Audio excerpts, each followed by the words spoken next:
Hi everyone, this is Susan. I am here to give you some tips and advice for taking your face-to-face course and creating a Blackboard site for that. Now, nobody expects that anybody who's never been trained or developed an online course before to suddenly be able to create one.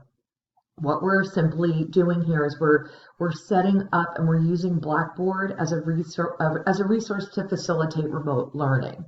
So there's a couple of important things that we can do to help ourselves stay organized and help students to follow along.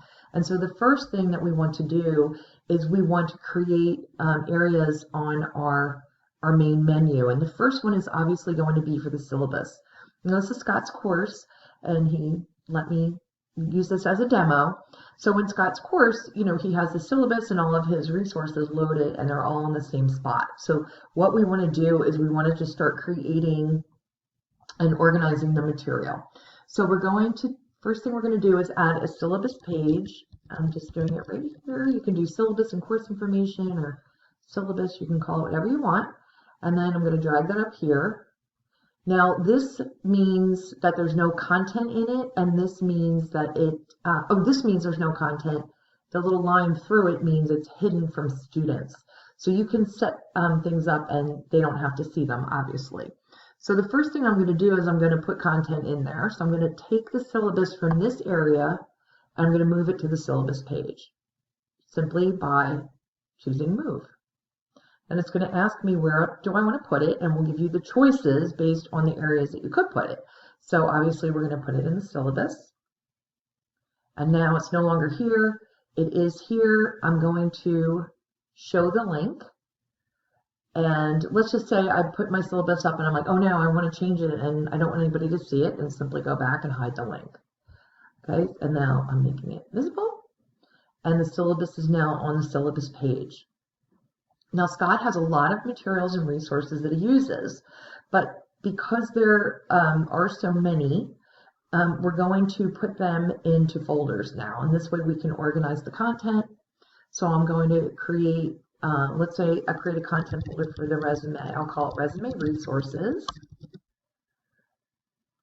I'm going to create that folder. It's going to be at the bottom of the page. I'm also going to create, I'll do one for cover letters.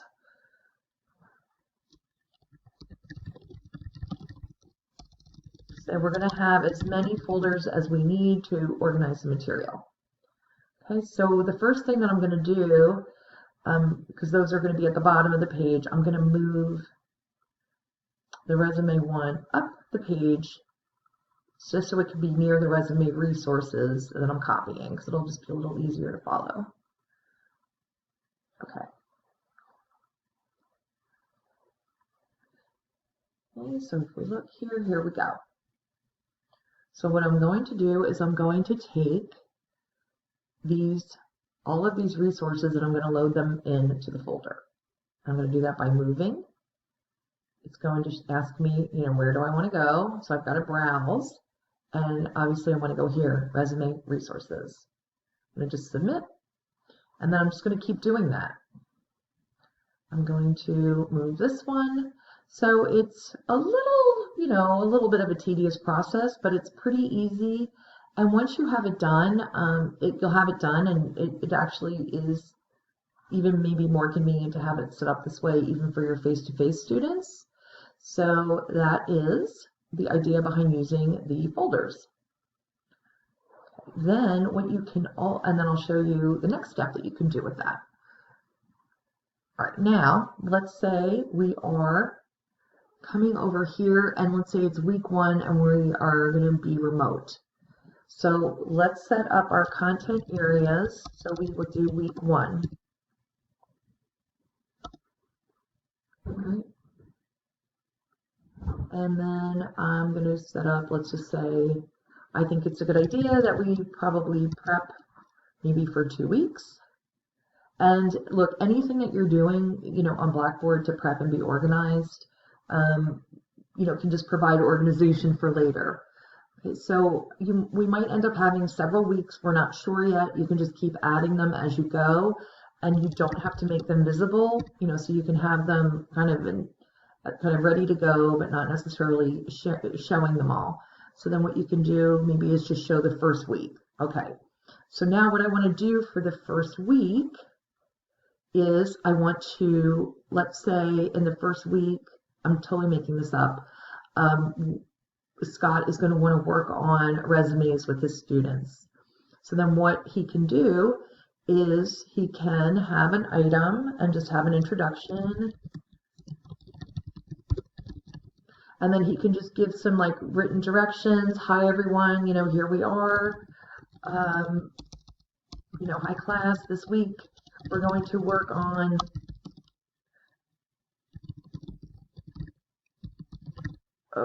so we have resumes, and then he'll add more. I'm going to submit that. So now that's on the page. Now let's say we can go back to course materials, and what I can do is when I have all of these resume resources loaded in here, I can then take this folder and I can, let's just copy it. I can copy it or I can move it. And that way it would be, and I want it to go into week 1.